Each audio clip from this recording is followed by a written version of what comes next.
La première édition est présentée par Fanny Marceau. Bonjour Fanny. Bonjour Thierry, bonjour à tous. On a perdu une demi-journée. Déclaration d'Olivier Véran, le porte-parole du gouvernement, hier, après le rejet de la motion de censure déposée par la France insoumise contre le gouvernement. Les députés qui se sont ensuite mis au travail, examen nocturne de leur premier texte, le projet de loi sanitaire. Deux mesures phares: réinstaurer le pass sanitaire aux frontières et maintenir jusqu'en janvier prochain la collecte des données sur les dépistages et la vaccination contre le Covid. Victor Chabert, dans quelle ambiance se sont tenus les débats ?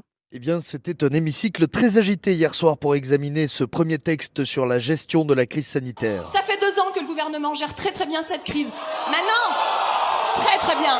Et les Français le reconnaissent, et les Français le savent. Avec une alliance de circonstances entre le RN et la France insoumise sur une motion de rejet préalable du texte déposé par LFI, voté par le Rassemblement national, provoquant un résultat très serré, 192 contre le rejet du texte, 174 pour. La majorité a compté les siens tout le long de la soirée.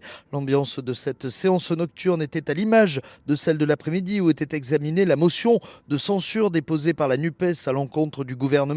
Même si elle n'a pas obtenu de voix supplémentaires, Elisabeth Borne en sort confortée. Elle n'avait pas demandé la confiance des députés à l'issue de sa déclaration de politique générale, mais pour la majorité, ce rejet lui donne de facto la légitimité du Parlement. Une majorité, même relative, reste une majorité. Ces 2 premières séances donnent le ton de ce que sera cette législature, avec une nouvelle épreuve du feu qui s'annonce houleuse pour l'exécutif, celle des questions au gouvernement cet après-midi. Victor Chabert du service politique d'Europe.